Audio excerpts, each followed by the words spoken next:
Thank you for joining us, Bill. Of course. And little background, even before the word entrepreneur was widely used, when you were growing up, you wanted to do things on your own, do business. And one of the things you did at Harvard, for example, there was a travel guide there. Tell us about how you went in a Harvard basement and made what for a college kid was real money.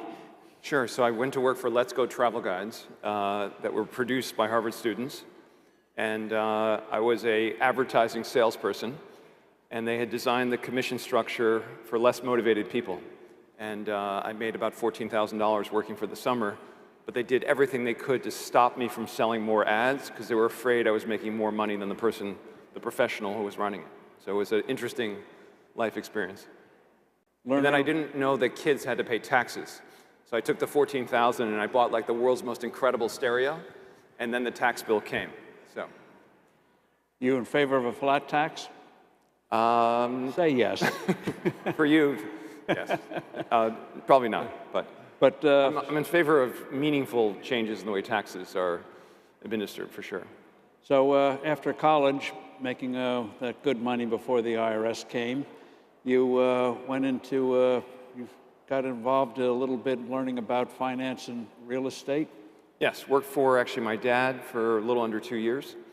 He was in the business of arranging financing for real estate developers, investors, and pretty quickly I figured out I wanted to be the investor as opposed to the arranger. You wanted to be independent, so you wanted to go out on your own.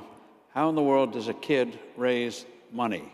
How much did you raise and how did you do it? So I had a partner, a classmate from business school, and it's a bit like blind dating. You can't be afraid of rejection.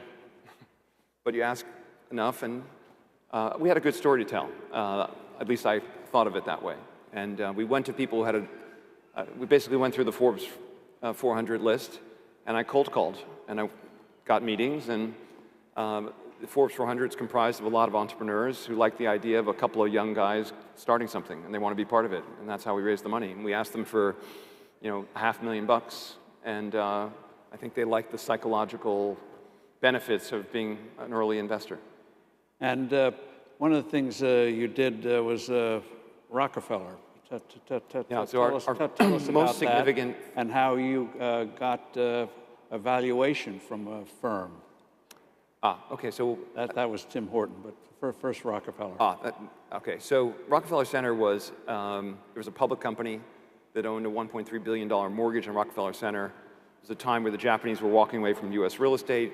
The mortgage was going to go into default, and it created an opportunity to create an interest in Rockefeller Center for really pennies on the dollar. And we bought a stake, and again, I went to not to promote Forbes too much, but I literally called every billionaire on the list to see if we could find a partner to buy control of this mortgage, which would have given us control of Rockefeller Center. And I met David Rockefeller, and I met Jerry Speyer. I met a guy named Joe Steinberg, and it ended up becoming very important to me. So it was a great start to my career. And the valuation, was that Tim Horton? Yes. So by the way, Tim Horton makes the best pod coffee. Just for the record. Okay, that's good to hear, because we're still indirectly a shareholder. So basically, the first activist investment at Pershing Square was Wendy's. Actually, it was an article in Barron's saying how cheap Wendy's stock was, and it owned a company called Tim Hortons. And at the time, we bought 10% of Wendy's for a valuation of about $4.5 billion for the whole company. And they owned 100% of Tim Hortons. That generated about $450 million of operating income. We thought Tim Hortons was worth a lot more than all of Wendy's. And our thesis was split the two. And so we bought a stake, we called the management, they didn't take our call. Sent an email, they didn't respond. So I had a friend who worked at Blackstone, and I said, would Blackstone do a fairness opinion, in effect, of what Wendy's would be worth if they spun off Tim Hortons? How did you get Blackstone to take you seriously? Just a friend who worked there, that, wanted to do business. Blackstone had an investment bank at the time.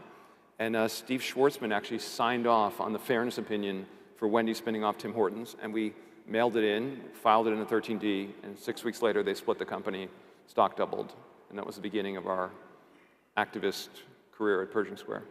Activist. What is the criteria for your activism? Well, so today I sort of retired, as I say, from public company activism because you sort of have to be an activist if no one knows who you are, because it's hard to influence companies when you're a startup hedge fund. We've been around long enough that today we don't have to be an activist. You know, people take our call. So, but my activism sort of, I remember meeting a CEO actually in the 1990s in my first fund, and he said, Bill, I think you have activist tendencies. And he didn't mean it in a very positive way. I think actually activism is a very positive thing. But you know, I would say on X, I've kind of transferred my activist tendencies. Yeah, if there's an issue I'm passionate about, I've always been a big free speech person. So you like what you call super durable companies. Define Yes. what you see as super durable. Well, the value of a financial asset is the present value of the cash it generates over its life. How can you build a DCF model unless you can predict those cash flows? So the business has to endure. And we try to find things we never need to sell, and we try to find businesses that can grow forever. There aren't that many of them. So that's why we own such a few companies. Say you only get one good idea a year. One or two, if we're lucky, yes, but that's enough. And find your royalty concept. So the best business, I believe, is one that doesn't have to invest capital, but earns a perpetuity growth annuity. Right? Asset management's a great business if you can invest the assets well and you can get paid a fee, you know, off a base of assets of other people's money. But there are other businesses that meet that model. So Tim Hortons is a franchise restaurateur. They have a brand, they have a system, and then the franchisees put up the capital, and they get a royalty on every, you know, coffee and donuts that's sold at Tim Hortons. Universal Music is a royalty on people listening to music. Hilton is a royalty on people staying in hotels. They own a brand, other people put up the capital. So most of the companies we invest in can be thought of as annuities or growth royalties, and the key is which, you know, it's predicting which of these royalties will endure, and that's a more complicated question. When you think of a company like Uber, you don't think of an annuity, or Amazon an annuity, but well, I think Uber is precisely that, right? They don't pay for the cars, and they don't do the driving, right? They have a system, they've got a platform, they've got a user interface, and they aggregate all that demand, and then they get a royalty. Let's call it 20% of the ride in exchange for delivering the demand. That's an amazing business. Again, if you can have confidence that the Uber platform will be the platform a decade from now and 2 decades from now. So you've made the point, these are things that aren't easy to replicate. Yes. No one's going to reinvent Amazon anytime soon. That's right.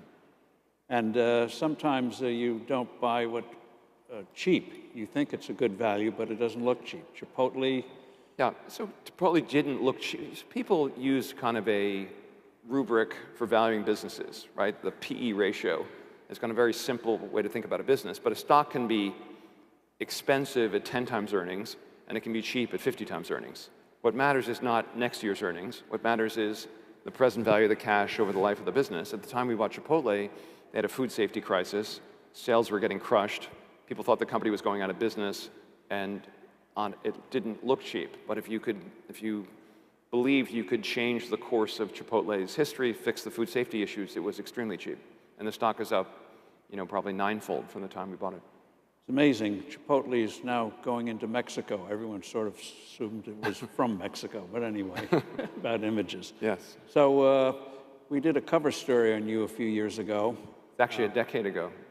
And my version is a few years ago. But I'm not encouraging another one. A lot of bad things happened after that cover story. So well, it's like a bit of a Sports curse, Illustrated. A curse being on the cover, but yes. But Howard Hughes. Yes. That is, describe what you want to do now with Howard Hughes. You're making a big investment, and so how you're dealing with it is a little different from your other aspects of Pershing. Sure. So my day job, our day job as a firm, is we buy minority stakes in companies and we help make them more successful, like to own them for long periods of time. But we're not buying control. We're buying 5%, 10%, 2% of business, but we're a pretty influential shareholder. But I've always always admired Mr. Buffett. You look at the Berkshire Buffett's history, 1955, he started a small partnership. By 1962, he started buying a stake in this crappy textile company because it was really cheap. by 1968, he had control of a not particularly good business, and he was sort of stuck.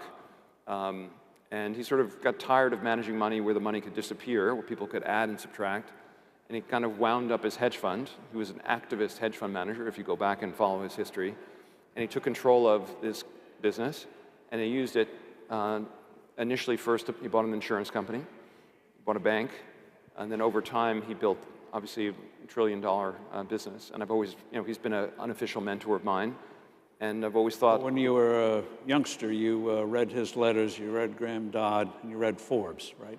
Yes, all of the above. True story. Yeah. Good. I'm a loyal subscriber. Thank you. Yeah. You helped pay for this today. The return on the subscription has been very high.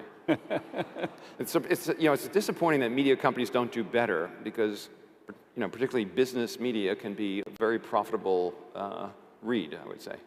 But so in terms of Howard Hughes. So today we own 47% of the company. But like Buffett, you set up a different kind of company than you did with the rest of the the bit like what we're trying to accomplish is really what Buffett's accomplished. But instead of starting with a textile business that was going out of business, Howard Hughes is a company that basically builds and owns cities. A very unusual public company, one that has not been recognized, I would say, properly by the market. Like Buffett, is very cheap. And so we own a big stake in the company, and we're in the process of either buying or building an insurance company. And the plan is over time to, compound at a high rate over a long period of time, buy companies as opposed to buy stocks. We'll buy stocks in the insurance company portfolio. One of the interesting things about Berkshire, there are insurance companies that do a good job in insurance, and there are investment firms that do a good job in investing. What's unique about Berkshire is inside of Berkshire is one of the world's most profitable insurance companies, but where the assets of the insurance company are invested in common stocks. So this is very important, that if an insurance company is on its own, it's got all sorts of regulations about how you can invest. Yes. But explain to us how, if it's owned by a company, you have a lot more flexibility. That's true. So the regulators set kind of minimum capital levels, but the relevant measure is really how the rating agencies think of the business. And that affects, your ratings are critical. No one's going to buy insurance from you unless you're a highly rated enterprise. If you're a pure play insurance company, you're much riskier than if you're part of a diversified holding company. So the benefit that Buffett has brought to his insurance subsidiaries is this parent company that is not directly exposed to the insurance industry and is highly diversified with profitable kind of good businesses.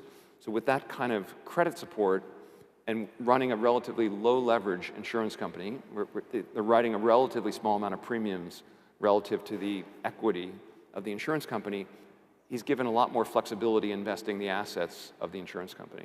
And our business plan is the same. So we own 47% of Howard Hughes, Pershing Square, and Pershing Square itself is very well capitalized, about $30 billion of assets controlling this 47% stake in the company. So Howard Hughes has the benefit of a rich parent, so to speak, supporting it. Howard Hughes itself is a very good business with about $5 billion of equity capital. And then we started an insurance subsidiary in the context of Howard Hughes, and we have the similar kind of flexibility as Mr. Buffett does to invest the assets. If you look at the 21-year history of Pershing Square, without fees, it's been about a 23% compounded return. Since we've had permanent capital, it's been about a 27 or 28% compounded return over the last 8 years. So you take our investment track record and you combine it with an insurance executive who can build a profitable insurance company, and you make money on both sides. You make money on the liability side of the business, the insurance business, creating low-cost liabilities, and you make money on the asset side. And that's how you can compound at a very nice rate over a long period of time. And we're going to use Howard Hughes to follow that playbook. And what's the ownership of Howard Hughes? Part of it's inside. So it's 47% held by myself, other Pershing Square affiliates, and the balance is the public. And the stock today is going through a transition where what were pure play real estate investors are largely selling, and they're being replaced by investors who I would say are more open to the idea of what we're planning to do. And another thing you're interested in is Fannie and Freddie. Yes. Fannie Mae and We've Freddie been a Mac. long-term shareholder. Yes. And they did go bust. They were bailed out back in the crisis of 08, 09. Yes, we were actually short going into the crisis, Fannie and Freddie. Good for you. In 2012, we bought it back. is the government going to give it up? They get, what, $20 billion a year they suck out of them? The government's not going to give it up. The good news, we're going through, a time with very large government deficits, and it's not clear how we're going to work our way out of 36 trillion of debt. And I think Scott Bessent, to his credit, has said, look, we got to focus not just on our expense side, the liability side, we got to focus on the asset side. And the U.S. government today is the 80% shareholder and a preferred stockholder of Fannie Mae and Freddie Mac. And these are two remarkable businesses. The numbers they throw around are huge. $300 billion. The government's interest in Fannie and Freddie is worth approaching $300 billion. The path to the government realizing the $300 billion is today these entities are in conservatorship. And conservatorship is, what is meant to be a temporary place where the government puts a financial institution that gets into trouble until it can recapitalize and emerge. By the way, this temporary conservatorship is what, a generation old now? Yeah, 16 years in or something like this. And Trump has been talking about, first starting with Secretary Mnuchin in his first term, and now I think they're going to finish the job, is the companies will come out of conservatorship, and they need to come out in a way that, of course, protects the 30-year mortgage and make sure that the cost of mortgages doesn't go up. But it can emerge in a... How do you prevent that? Because one of the raps against privatizing or changing the status quo is that mortgage rates are going to go up, the guarantee fees have to go up. Not true. How do you answer that? Yeah, so Fannie Mae and Freddie Mac today are vastly better capitalized than they were for the first 60 years of their existence. They were only required to hold 0.45% equity against their guarantees. And by the way, 0.45% would have been enough during the financial crisis had they not gotten into subprime. But it was still a thin level of capital.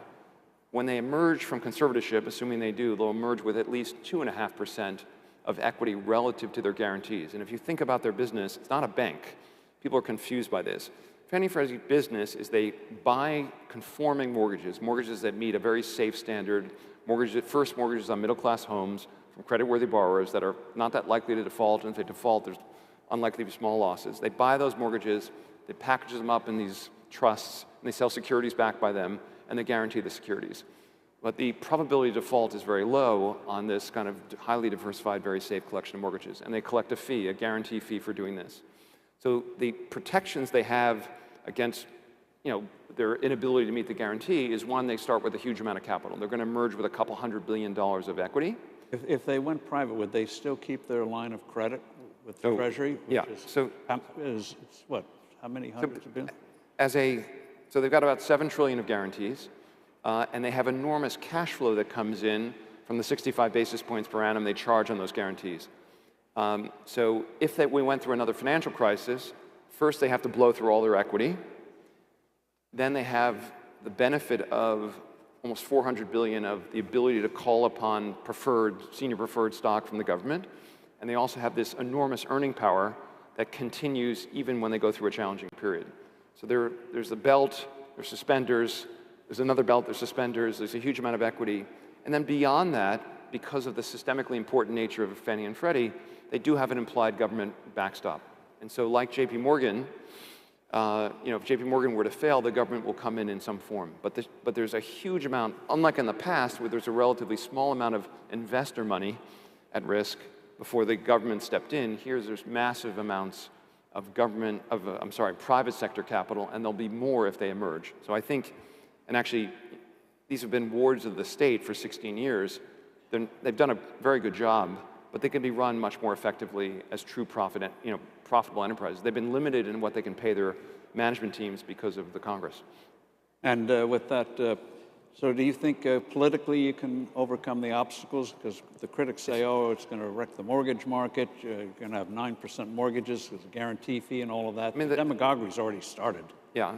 Look, I would say, one, the rating agencies here have already come out and said that privatization would not lead to a downgrade. That's a pretty good indicator. And investors in fixed income securities are very sophisticated. These are among the safest. You could argue that Fannie Mae, Freddie Mac securitizations are safer than even US government guarantees because it's secured, and on top of it you get the guarantee, whereas we're, of course, unsecured when we face the US government on a US Treasury. Yeah. So in terms of investing, you like the companies that can't be replicated, that are in effect royalty generators. But going through your career, I think people would find it inspiring. You've made the point, life does not go in a straight line. Yes. First you had the Gotham experience, you quickly explained that, and then around 2014 or so, you went through an experience where they were after you. A activist investor was out to destroy you and almost did. Sure. But what came to the rescue, if you could explain it, was the structure you'd put in previously, otherwise it would have been over. Yes, that's true. Walk us through how you went through that. So basically, one of the points that you learn when you follow Warren Buffett is he started out his career operating a partnership where people could pull their money. And the problem with operating, if you're a long-term investor, but your capital can leave overnight, you're like a bank where the deposits, we can have a run of the bank. And every hedge fund is largely structured that way, where within some period of time, people can kind of take their money. So we made a bad investment in a company called Valiant Pharmaceuticals. It was down 85%. And the media narrative was obviously very negative, appropriately negative. And then the industry, if you will, sort of ganged up on us, led by my friend, Mr. Ackman. The assumption was, okay, these guys are going to get a lot of redemptions from their investors. Let's put the squeeze on them. Elliott, too, came after you. There were a bunch of others. And people went short the stocks we owned, and they went long a stock we were short, a company called Herbalife, which put a lot of pressure on us. Now, we had the benefit of a few years earlier launching this public entity, our version of Warren Buffett, our first step toward permanent capital. And what we did is I borrowed a bunch of money, and I bought control of our investment vehicle. And once we had control, I knew we would be fine.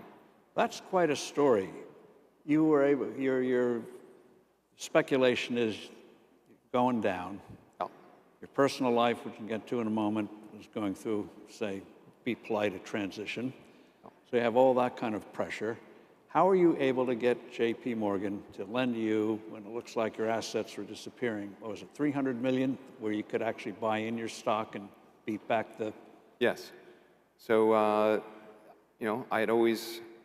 I had never defaulted on a loan. I hadn't, frankly, borrowed a lot of money, but I was always, even the way I managed through my first fund, we never defaulted on a counterparty. When we shook hands, we did what we said we were going to do. And I went through a time of need, okay? Which is I was going through a divorce, which creates financial pressure. The fund was down 30-something%. We had a lot of very negative press. But I sat down with J.P. Morgan, and I don't know if Jamie himself signed off on it, but I found out years later I was the largest unsecured borrower from J.P. Morgan as an individual for that moment. Original Morgan about you lend on character? You could say that, and I'll say it. You can't. Okay, and we pay them back. And look, if everything had gone badly, you could say it continued to go badly. It would have been a risky loan, but I had significant assets, and I was committed to pay them back. And it's kind of one of those never forget moments. So I've been an incredibly loyal J.P. Morgan, customer for. Actually, there came a time not recently where I had actually a line of credit with J.P. Morgan. And the bank said, you know what, Bill, would you mind paying us more? And I had an agreement with J.P. Morgan where the line was good at whatever the spread was for another couple of years. And because of changes in bank regulation or otherwise, it wasn't a profitable line for us. And they said, would you mind paying us 25 basis points more? And I said, no, I think that sounds fair. And so it goes both ways. Yeah. And on that, after you went through that, you described, first of all, what you call how you make progress. Yeah, Walk us through, this is personal, but how you're down. So look, you don't want to look at the mountain, Yes. fallen. How do you do, what should you do each day? What did you do each day? I sort of teach this to students. This is very Ben Franklin, Yeah, so basically, when you're going through a very high pressure situation, so the fund was down 30-something%.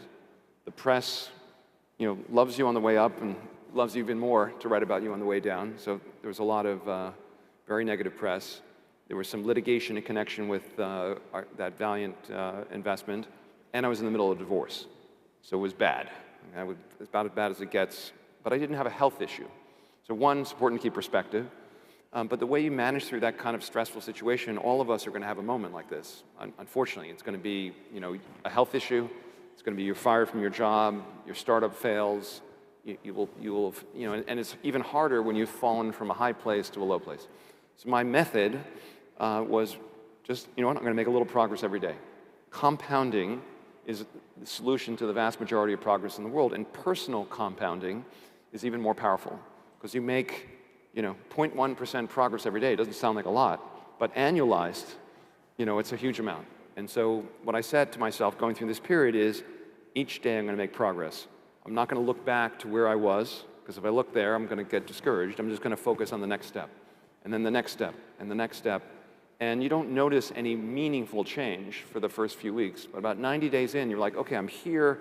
Here's where I was. Now, I used to be up there, but I'm just going to keep compounding. And the curves of compounding, which I'm sure you know well, start like this. They don't look like much, and then they look like COVID, and they sort of eventually kind of take off. And the other key success factor going through a challenging period of time is just to be really healthy. So, I decided a while ago to go zero sugar. I highly recommend zero sugar. It's good for everything from mental acuity to the way you look, to physical, just everything about it is a positive. Exercise, nutrition, sleep, kind of the basics, and then surrounding yourself with people you love and love you. And if you do that, I think you can work yourself through almost any problem. And I met my wife, now wife, at the absolute bottom, almost to the day.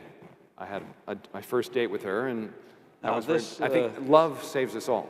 It's very true. This gets to, I know we're running out of time, but describe your Brad Pitt moment with your... sounds like you've done some due diligence. So I described, like, my deepest, darkest moment was, the fund's down 35%, investors are redeeming, we've got a court case that's going poorly, I'm joined and severally personally liable with Valiant Pharmaceuticals, a company going bankrupt, on the shareholder litigation. And there's not a lot of good going on. But then I meet this woman, Ackman, and she's just gorgeous and brilliant and like the most loving, warm person in the world. And it's like she's my savior. And things start. And also working through the divorce and all this mess. And I finally get through, I'm starting to make some progress. And I completely fall in love with her. But she's at MIT, and I'm in New York. A little long-distance relationship. And then one day she calls me, she says, "Oh, Bill, guess who's coming to visit me at my lab?" I'm like, "I don't know. Who's coming?" "Brad Pitt." I'm like, "That's great, sweetheart." I didn't know Brad Pitt was interested in architecture. He said, "No, he's really interested in architecture and design." I said, "That's fantastic." We would text, WhatsApp, like all the time. Brad showed up at the lab at 10 a.m. And then I kind of WhatsApped her probably at around 11, no response. Sent her another note around 12, no response. 2, no response. And it was probably, for the period of time from the beginning of our relationship to that moment, it was the biggest gap in unresponded, not just the texts were unresponded to. You know how the checks go blue when she reads it? They didn't even go blue. Okay. And so now it's 9 o'clock, nothing. 10 o'clock, she calls me back. And of course, they had a great day at the lab, and then went out for dinner. And so, again, this is like a pretty dark period for me. So I'm thinking, okay, I'm going to lose the litigation. The fund is going to get liquidated. A judge is going to find me guilty of some kind of crime, and Brad Pitt's going to steal my girlfriend. So it's like this. That was the bottom, okay? Oh, and yes, and Elliott Associates had built a stake in my public vehicle, which we didn't yet control, because I hadn't yet borrowed that money from JP Morgan, and another activist was going to put me out of business. It was like, if you make the list of horribles of a terrible way to go out, I mean, Forbes would have had an incredible field day with the story. But the whole thing was very motivational, and maybe that's why Jamie lent me the money. He just didn't want to see me go down like that. Talk about activism. You've become very active, obviously, on the education front at Harvard. You've described Harvard as, I think, a trust fund kid who's never had to really work. Describe the revelation you had after October 7th, and made you realize there is rot in higher education and what you want to do about it. Yeah. So, I had a very positive educational experience at Harvard. I went to Harvard Business School, and periodically I would go back to campus and I talked to students, but I wasn't that close to the campus. I had a daughter who graduated from Harvard, and that was sort of my first clue that the place had changed. And literally, for the first year or two after she graduated, anytime something related to capitalism would come up, she'd have a very negative reaction.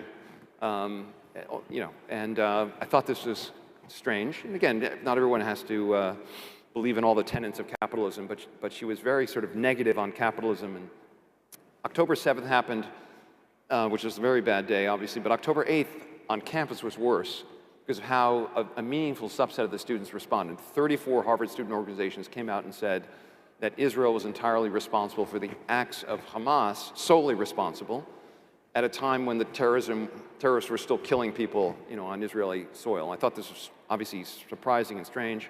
I went up to campus. I met with students, met with faculty. Why are so many students taking the side of the terrorists? You can criticize Israel for lots of things, but this is a case where clearly, and what I heard was that this sort of an ideology that has emerged at Harvard, but in higher education generally, that the world is a bicameral world. There are oppressors, and there are the oppressed. You're either in one category or another, and that your oppression relates to where you fit on sort of this hierarchy of intersectionality. If you're a woman, you're part of the oppressed class. If you're a person of color, if you're an LGBTQ person, if you're a successful person, or you're a white male, or you're Jewish, or you're Asian, well, you're an oppressor. Because, so this notion that you're only successful if you got there by, in effect, pushing down other people, where capitalism is a zero-sum game. If Jeff Bezos has 100 billion, that means that other people have 100 billion less. And this ideology is really something that has permeated certainly Harvard and other institutions, and it's led to, and a lot of it was driven by kind of this DEI. Now, I always thought of DEI as diversity being a good thing, equity. I thought of this as fairness, and inclusion. I thought, of course, we want to. I want Pershing to be a place where everyone feels comfortable. I want everyone to have the same opportunity. And it's great. I think there are lots of benefits in having a diverse university, diverse workforce, et cetera. But what this ideology became was a view of the world that I thought was a very harmful one. And what you've discovered about the governance, so to speak, of Harvard and these other institutions, quickly do on endowment. I mean, a little background. Back in 2008, 2009, everyone had followed the Yale model, and they suddenly discovered they didn't have liquidity. Yet here we are today.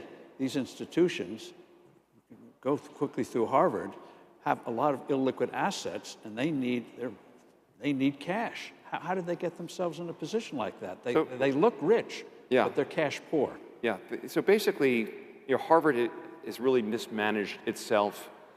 If you think about the two places Harvard should be investing money, one is they should be growing their student body over time.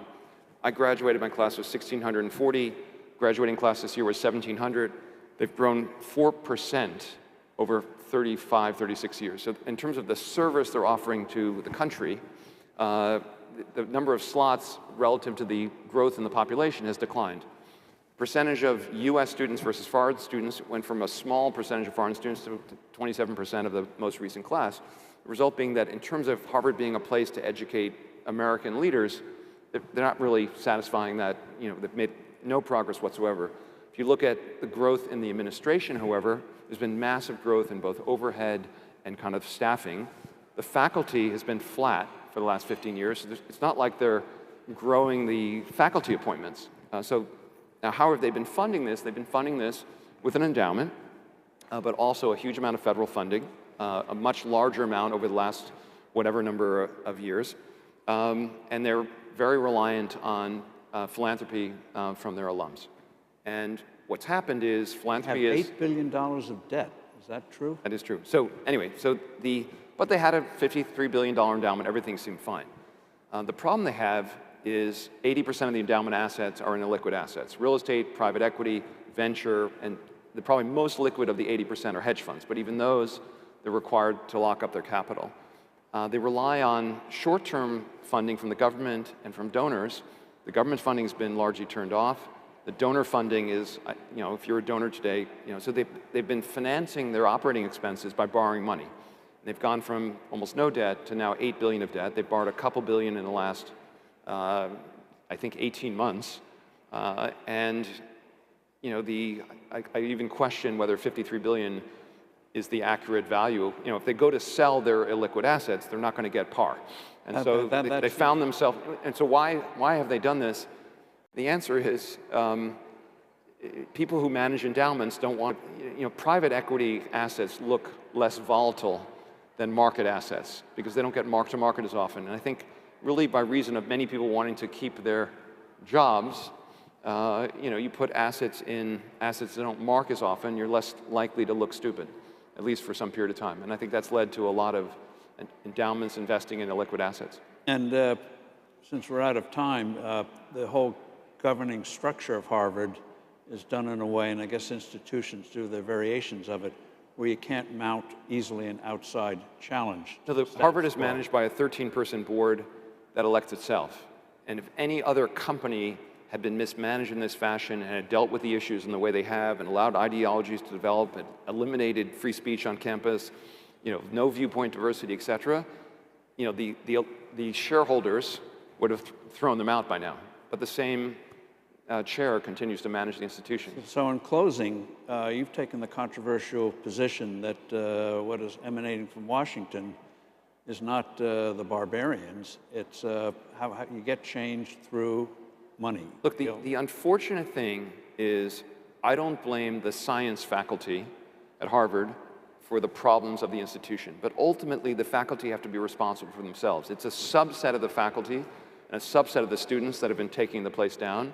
And it's the board not stepping in and saying, look, when the administration said, look, there are a series of issues, free speech issues, safety issues, anti-Semitism, waste, and we're going to give you taxpayer dollars. We want you to fix these problems. That's what the administration said. Harvard said no, and they sued the administration.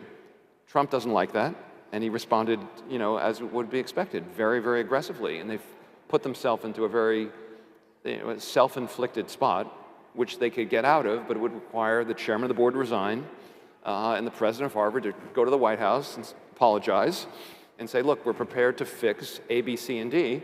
And yes, Mr. President, you were a little overreaching on this, but let us come to an agreement that makes sense. I think the administration would love to have kind of a template solution. My guess is they're going to, a bit like with tariffs, they're going to announce a deal with some other university other than Harvard on issues of free speech and anti-Semitism and viewpoint diversity that aren't going to violate issues of academic freedom, and it's going to make another institution look really good, and they're going to get this federal funding, and Harvard's going to lose it. I think that's where it's going to end up. So in closing, then, you see the same thing happening with tariffs. Are we going to get out of this nightmare where we actually know what the rules of the road are and we haven't blown up the global trading system? Yeah, I'm an optimist. Let's leave it there. Good. Since you're an optimist, now you can have your free lunch. Thank you. Thank you.